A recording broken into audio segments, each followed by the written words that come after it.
Le grand rendez-vous européen avec les Échos et CNews. C'est un aspect effectivement des négociations que vous allez mener ou des discussions que vous avez avec les écologistes. Vous avez également une autre discussion, puisque vous êtes apparemment en discussion également avec le Parti communiste pour notamment continuer à être présent dans une logique d'accord mutuel dans les villes donc de plus de 100 000 habitants. Vous avez des enjeux à Rouen, Brest, Le Mans, Strasbourg, Avignon et on en parlera bien sûr à Paris.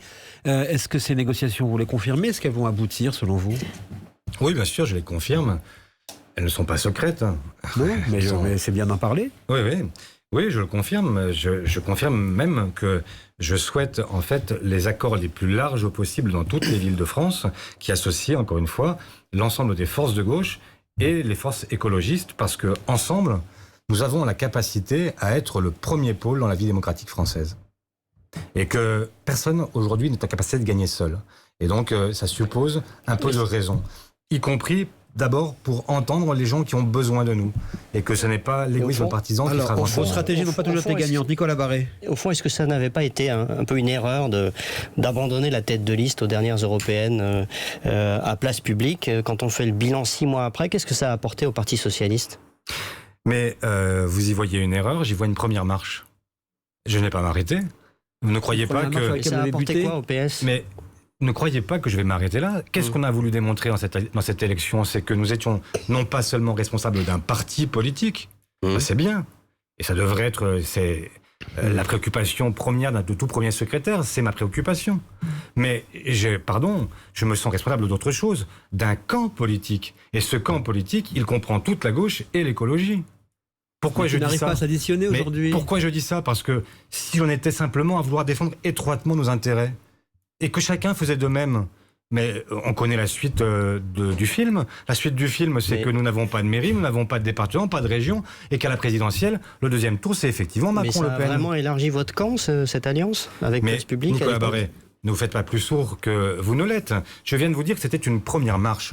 Une première marche, ça veut dire quoi? Ça veut dire qu'il y en aura d'autres. Ça veut dire qu'on trébucher sur la première marche, dites-le. Ça veut dire personne ne reconnaît que ça a été un succès autour de vous. Ça n'était pas un succès, ça n'était pas non plus un échec. Vous nous aviez prévu sous la barre des 5%. On a fait 6. Donc, ça n'est pas extraordinaire, mais c'est une première marche et je compte bien continuer. C'est-à-dire continuer à nous ouvrir. Regardez ce qui se passe sur les municipales. Regardez ce que fait Anne Hidalgo à Paris. Regardez ce que fait Johanna Roland à Nantes, ce que fait Nathalie Appéré à Rennes. Quel est votre objectif pour les municipales? L'objectif, c'est d'abord d'être ouvert. L'objectif, c'est d'avoir des listes qui soient composées de gens qui viennent de la société civile, qui viennent de l'ensemble de la gauche et de l'écologie. Et au risque de sacrifier les jeunes pousses et les jeunes militants dans votre parti, parce qu'ils s'inquiètent aussi. Ils disent, on voit arriver des têtes chenues connues, et nous, on travaille et on n'est pas sur les listes. Il faut un équilibre entre toutes ces forces, et y compris les socialistes, si c'est ça la question que vous me posez. Il ne s'agit pas de dire qu'il faille sortir les socialistes des listes pour leur substituer d'autres, mais il faut s'élargir. Et pour s'élargir, ça suppose effectivement qu'on fasse de la place à d'autres. C'est difficile. C'est un choix qui est parfois un choix qui peut être vécu comme sacrificiel, mais je le soutiens.